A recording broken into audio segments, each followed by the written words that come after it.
आप सभी हमेशा अक्सर पूछते हैं कि जो भी पॉइंट्स मैं बोलता हूँ या जिस प्रकार का भी कंटेंट होता है वो आफ्टर ऑल आता कहाँ से है, मैं पढ़ता कहाँ से हूँ। मेरे पीछे ये सब जो है आपसे देखकर इसको अंदाज़ा लग जाना चाहिए कि आफ्टर ऑल वो पॉइंट्स आते कहाँ से हैं। पर मैंने आप लोगों की, कई लोगों की रिक्वेस्ट सोच के एक निर्णय लिया कि आप लोग अक्सर जानना चाहते हैं बुक रिकमेंडेशन। कई लोग कहते हैं रूम का टूर दीजिए। माफ़ कीजिएगा, रूम का टूर तो मैं नहीं दे सकता, क्योंकि कभी गलती से आप इस रूम में आ गए तो आप मुझे गलियाएंगे, क्योंकि यहाँ पर चलने की जगह नहीं है। तो टूर देने का तो सवाल उठता नहीं है, क्योंकि स्पेस की लिमिटेशन है। पीछे वो नीली दीवार अगर आपको दिखे तो कमरा वहाँ ख़त्म हो जाता है, और उसी बीच में उतरने से यहाँ पर ये किताबें और इधर मेरा बेड है और एक ये टेबल जिस पे ये रहता है। लेकिन फिर भी मेरे को कुछ ज़्यादा आइडिया लगा नहीं, तो मैंने कहा कि क्यों ना एक ऐसी किताब से चर्चा शुरू की जाए।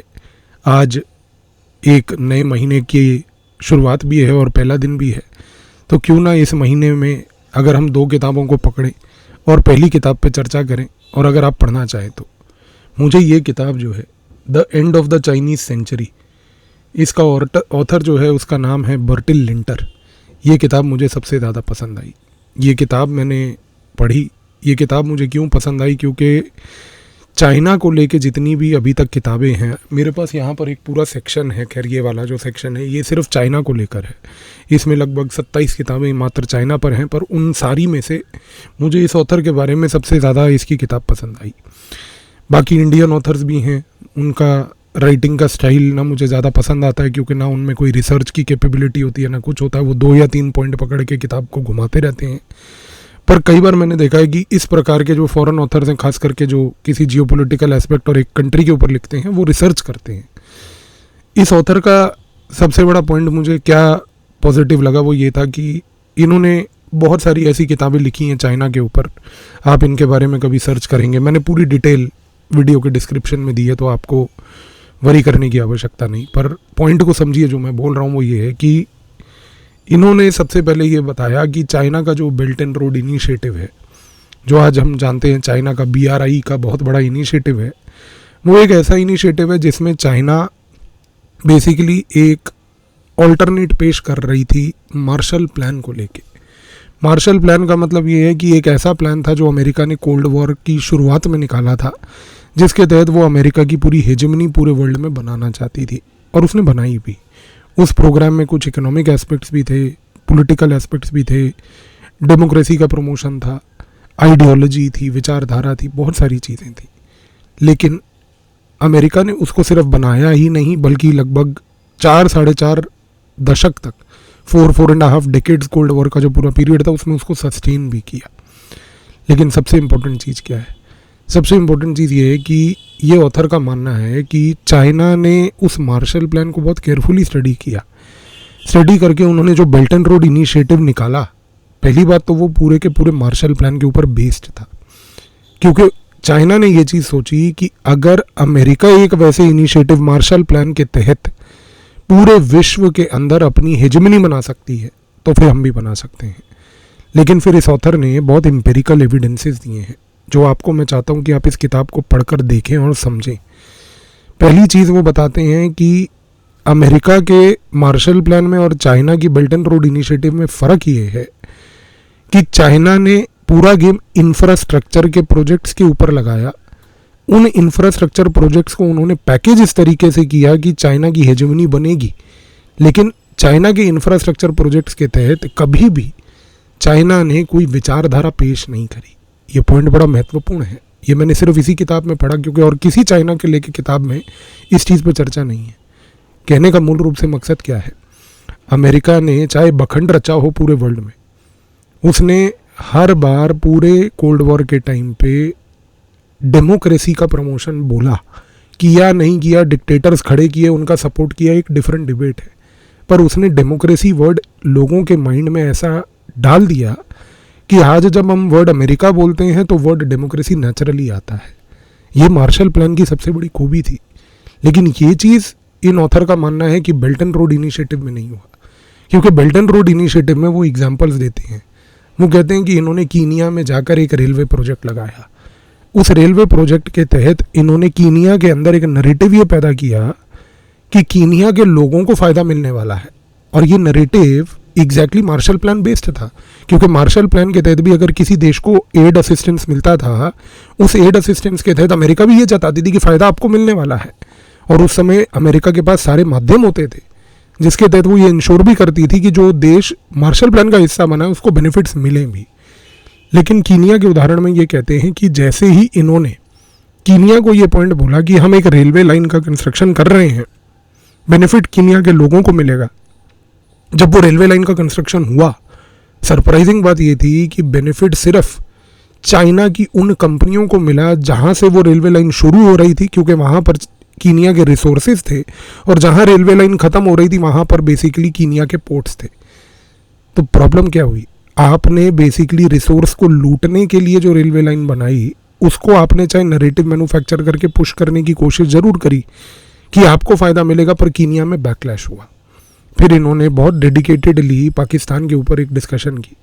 पाकिस्तान जैसा भूखा नंगा देश, वहाँ पर जाकर चाइना ने जब जिस प्रकार से बेल्ट एंड रोड इनिशिएटिव के तहत China Pakistan economic corridor project किया, ये किया कह के कि चाइना ने बोला कि पाकिस्तान की अब इकोनॉमी का एक न्यू एज आ चुका है। ये वर्ड पढ़िएगा, इसमें बहुत इंपॉर्टेंट है कि चाइनीज़ हैव सेड, उन्होंने ये बात बोली कि पाकिस्तान की इकोनॉमी की एक न्यू एज में एंट्री होने जा रही है। और उससे भारत को भी ये चीज़ अफेक्ट हुई, क्योंकि भारत ये बात जानता है ऐतिहासिक तौर पर कि जब जब पाकिस्तान की अर्थव्यवस्था यानी कि इकोनॉमी मजबूत हुई है, वो पैसा जनरेट करके उसने भारत के खिलाफ टेररिज्म किया है। तो जब जब ये चीज़ ऑब्जर्व भारत ने हिस्टोरिकली की है, तब तब भारत को ये पता है कि पाकिस्तान की इकोनॉमी मजबूत होने नहीं देना है। उसमें काम हमें करना है या हमें करवाना है, वो एक अलग विषय की बात है, उसके रिलेटेड आप जानते हैं कि हमें क्या करना चाहिए। लेकिन इन्होंने फिर यही बात बोली कि पाकिस्तान को भी इन्होंने वो कीनिया वाला ड्रीम बेचा। और पाकिस्तान क्या है, भूखा नंगा है, हाथ में कटोरा है, कटोरे में जो आदमी लेके घूम रहा है, अगर उसको एक आप ड्रीम बेचोगी, आओ तुम्हें एक पाव जलेबी और दूध जलेबी प्रोवाइड कर दे, तो उसके तो मुंह में लार टपकने लगेगी। लार टपकते हुए पूछल हिलाते हुए पहुंच गए इनके पास वो भी। और क्योंकि उस देश की मैप भी अगर आप ध्यान से देखें तो वो वैसे ही पूछल जैसी है, वो गए और हुआ क्या, 11 साल हो गए, ना तो आज तक चाइना पाकिस्तान इकोनॉमिक कॉरिडोर बन पाया, और ना ही आज तक वो चाइना पाकिस्तान इकोनॉमिक कॉरिडोर बनने के बजाय चाइना की जितनी पूंजी इनफैक्ट इन्होंने बताया कि जो लगी है सीपेक के कॉरिडोर में, वो रिकवर भी नहीं हो पा रही। फिर तीसरा इन्होंने उदाहरण नेपाल का दिया। इस किताब में वो नेपाल का एक बहुत पेश करके उदाहरण देते हैं। वो कहते हैं कि कैसे नेपाल जो है चाइना के इस शिकंजे में फंस गया। चाइना ने नेपाल के अंदर एक पोखरा इंटरनेशनल एयरपोर्ट है, उसको पहले तो पूरा बनाया, ये बोल के कि पोखरा का आपका टूरिज़्म जो है वो हम बेसिकली बढ़ा देंगे, पर वो इंटरनेशनल एयरपोर्ट से केवल चाइना को ही फ़्लाइट जाती है और दूसरे देशों के साथ वो कनेक्ट नहीं हो पाई। फिर चाइना ने इस किताब में उन्होंने बताया कि कैसे हिमालयन एयरलाइन करके एक एयरलाइन है जो कि नेपाल की बड़ी प्रसिद्ध एक एयरलाइन है, उसमें चाइना ने पूंजी लगाई। पूंजी लगा के उसका उद्देश्य ये था कि इसकी हम फ्लाइट्स पूरे विश्व में फैला देंगे। भारत की इंटेलिजेंस ब्यूरो ने उसको फ्लैग कर दिया। भारत की इंटेलिजेंस ब्यूरो ने कहा कि हिमालयन एयरलाइन की फ़्लाइट्स भारत में नहीं आएंगी। आज हिमालयन एयरलाइन की एक भी फ़्लाइट भारत के अंदर नहीं आती है, भारत के आसपास के सारे देशों में जाती है। आप इसके बारे में पढ़िएगा, वो किताब में लिखा है उन्होंने, क्योंकि उन्होंने ये चीज़ फ्लैग करी कि उस पर्टिकुलर प्रोजेक्ट के तहत भी भारत के एविएशन के डेटा को कैप्चर करना और एविएशन इंडस्ट्री में पेनिट्रेशन करना चाइना का उद्देश्य था। तो ये जो किताब है, मेरे को इस किताब का सबसे बड़ा पॉइंट यही लगा कि इस किताब के तहत इस ऑथर ने ये बताने की कोशिश की है कि आप चाइना जो है वो जिस प्रकार से नैरेटिव मैन्युफैक्चर करता है, स्टोरी मैन्युफैक्चर करता है, ये बात को एक आइडिया को मैन्युफैक्चर करता है कि किस तरीके से हम अपनी हेजेमनी बनाने जा रहे हैं, वो बेसिकली अंदर से उतना ही खोखला है। फिर इस किताब के अंदर कुछ चैप्टरों में उन्होंने चाइना की इंटरनल प्रॉब्लम्स भी बताया है। उन्होंने कहा है कि चाइना के अंदर एक रियल एस्टेट क्राइसिस है जो आज पूरे वर्ल्ड जानता है उसको, पर चाइना ने उस न्यूज़ को दबा रखा है। फिर इस किताब में उन्होंने ये भी बताया है कि चाइना के अंदर किस प्रकार से एक सोशल केओस मैन्युफैक्चर हो रहा है, क्योंकि चाइना की जनता को जिस प्रकार से सप्रेस किया जा रहा है, जनता के अंदर की फ्रस्ट्रेशन एक ना एक दिन बाहर निकलेगी। अब वो किस रूप में निकलेगी, उसको कौन या वहाँ पर उस समय जो है कैपिटलाइज करेगा उसको बेसिकली चाइना को तोड़ने के लिए, वो एक अलग बात है। वो चीज़ के बारे में चर्चा इन्होंने नहीं करी, पर इन्होंने एक हिंट दे दिया कि एक चाइना के अंदर एक ऐसी फॉल्ट लाइन है जिसका प्रयोग किया जा सकता है। तो ये एक किताब मुझे पर्सनली बहुत अच्छी लगी, और मैं आपको ईमानदारी से बताऊं, बड़ी पतली सी किताब है। इस किताब में ये आप देखिए, साइज़ भी इसका कुछ ज़्यादा नहीं है, और ये किताब जो है अच्छी किताब है। अगर आप इस किताब को मेरे हिसाब से एक बार पढ़ के देखेंगे ना, आपको चाइना को लेके एक बहुत डीप इंसाइट मिलेगा। और मैं चाहता हूँ कि चाइना को लेके ये डीप इंसाइट आप पैदा कीजिए, क्योंकि उसका सबसे बड़ा कारण है, क्योंकि चाइना इस मोमेंट पर जिस प्रकार से विश्व की नीतियों को आज ऑल्टर कर रहा है, इम्पैक्ट कर रहा है, चाइना को समझना आवश्यक है। तो मेरी तरफ से सबसे पहला किताब का रिकमेंडेशन ये किताब रहेगी। इस किताब को ख़रीदने का लिंक भी मैंने नीचे डाल दिया है डिस्क्रिप्शन में।